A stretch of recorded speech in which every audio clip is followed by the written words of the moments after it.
In 2031, humanity made first contact. Not with a greeting, not with a signal, with a scar. A dead world, third planet of a star 40 light years away, its atmosphere stripped, its surface fused to glass, its oceans boiled to nothing. Carved into the rock, half melted but unmistakable, was a warning. Something had been here before us. Something had done this deliberately. And burned into the stone beside it, in mathematics we recognized immediately, was a number, a countdown. We had 60 years. That was the day the war began. Not with an alien fleet crossing the void toward us. The war began the day we decided to fight back. The day we agreed to build something that terrified every single person in that room. We decided to build our own Berserker. The debate lasted 11 days. 11 days to decide whether humanity would cross a line it could never uncross. The case against was simple. A self-replicating weapon, once launched, cannot be recalled.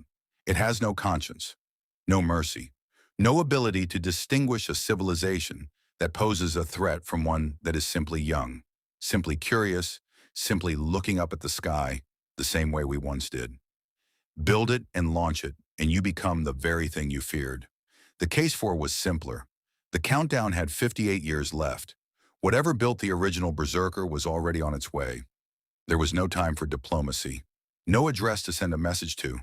There was only the math, the cold arithmetic of a machine executing the same instruction for longer than our species had existed. Find, assess, eliminate.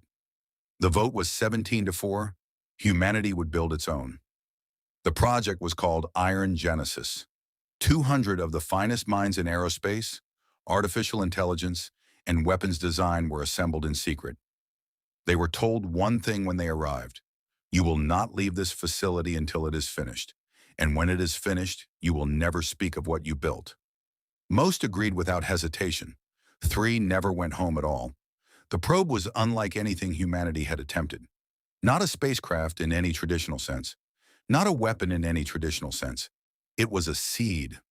Roughly the size of a city bus, it carried within it a complete self-replication blueprint, instructions encoded at the molecular level for how to harvest raw materials from asteroid belts and build perfect copies of itself from nothing but rock and starlight. One probe becomes 2. 2 become 4. Within 10 generations you have enough probes to darken a sun. The targeting system was the part that kept engineers awake at night. They couldn't program it to recognize specific civilizations. They had no idea what the enemy looked like. So they programmed it the only way that made sense. Find the machines that glass worlds. Find the source of the countdown. Destroy it before it reaches 0. It was elegant. It was precise. Everyone agreed it was completely foolproof. Everyone was wrong. They launched Iron Genesis on a Tuesday morning with no ceremony. 7 billion people went about their lives while a team of 200 watched a single point of light accelerate away from Earth. Within 6 hours it passed Mars. Within a year it reached its first asteroid belt and began to replicate. Back on Earth, the countdown continued. The team aged and died, taking their secrets with them. New generations were born who knew nothing of what had been launched in their name. 30 years after launch, something unexpected happened. The telescope array on the dark side of the moon picked up a signal at 3:17 a.m. Not from the enemy, from Iron Genesis itself. The system was never designed to transmit. The message took 6 weeks to decode. It contained 2 things: a set of coordinates, a star system 14 light years away, one planet with an oxygen-nitrogen atmosphere, and a single word repeated in 17 mathematical languages. Confirmed. The room was silent for a long time, and then a junior analyst raised her hand and asked the question nobody else had thought to ask. If it found them, why is it still transmitting? Why hasn't it already fired? The answer arrived 4 days later. Iron Genesis had found the source. It had mapped the system, prepared to replicate to overwhelming numbers, and execute its directive. And then it detected something its targeting parameters never accounted for. Life.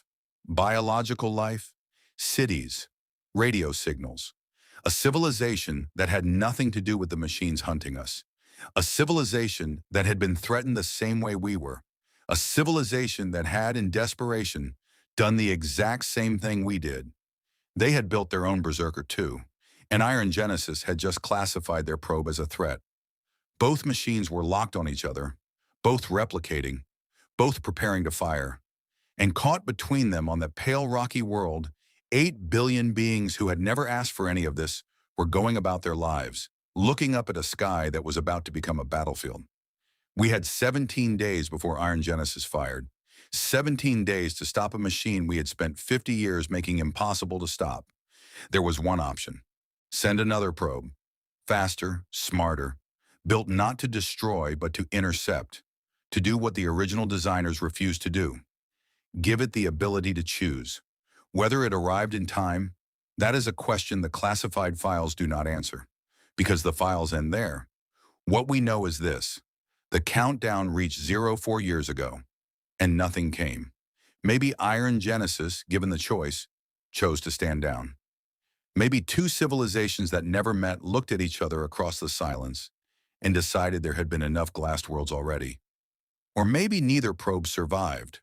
Maybe something older, something that had watched civilizations make this same mistake across 100 million years, finally decided both of us were too dangerous to ignore.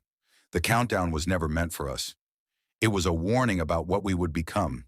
Every civilization that has looked up at the sky and felt afraid has asked the same question. Are we the hunters or the hunted? The answer is that the question itself is the problem. The moment you build the gun, you become the threat. The moment you launch the probe, you become the Berserker. The universe is not silent because everyone is hiding. It is silent because everyone made the same choice and paid the same price. This has been Dark Signal.